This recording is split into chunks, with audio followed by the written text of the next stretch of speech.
Driver అన్నా, చెప్పండి madam. Car కాస్త అక్కడ కొబ్బరి బొండాల దగ్గర ఆపండి. అలాగే మేడం.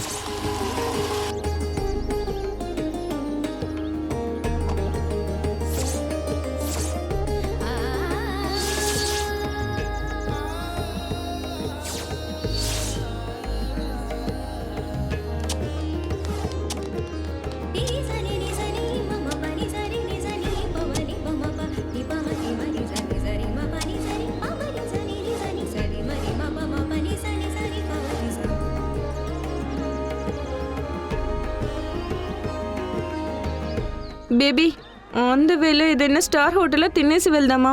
మీకు కొబ్బరి బొండం కావాలంటే ఇక్కడ తాగండి, లేదు అంటే మేము భోజనం తీసుకుని వచ్చామంటే అక్కడే కూర్చొని తిందాం. ఏంటిది, చాలా ఓవర్ చేస్తోంది. సరే సరే, అందరూ రండి, కలిసి భోంచేద్దాం.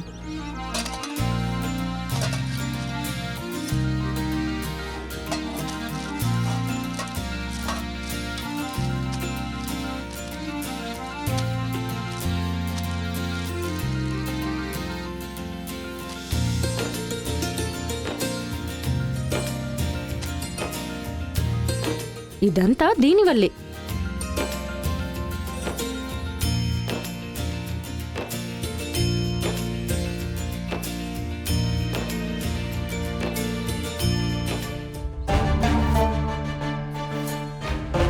మీనా, అది చాలా ఎక్కువ చేస్తోంది.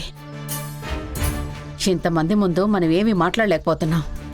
అవును, ఎలాంటి వంటలు చేయించిందో చూడు. తిండికి టిక్కాణా లేని వాళ్ళు కూడా ఏం చేస్తారో కరెక్ట్గా చూపిస్తోంది. అలాగే రోజంతా పులిహోరతో సరిపెట్టుకోమంటుందా ఏంటి? ఆహా, బంగారి, పులిహోర బిర్యానీలా ఉంది. రవి, నీకెలా ఉందిరా? బిర్యానీలా అయితే లేదు, కానీ బానే ఉంది. పులిహోర లాగా అయితే ఉంది కదా. అయితే తినలే.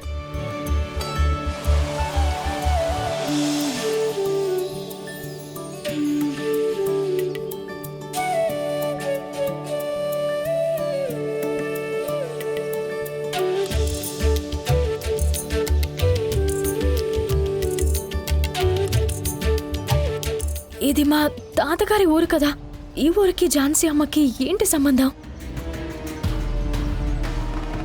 బంగారి, ఝాన్సీ అమ్మ, ఇదేనమ్మా నేను పుట్టి పెరిగిన ఊరు. చాలా ఏళ్లు గడిచిపోయాయి. ఇప్పుడే మళ్ళీ నేను ఈ ఊరికి తిరిగి రావటం అంతా నిన్ననే జరిగినట్టుంది.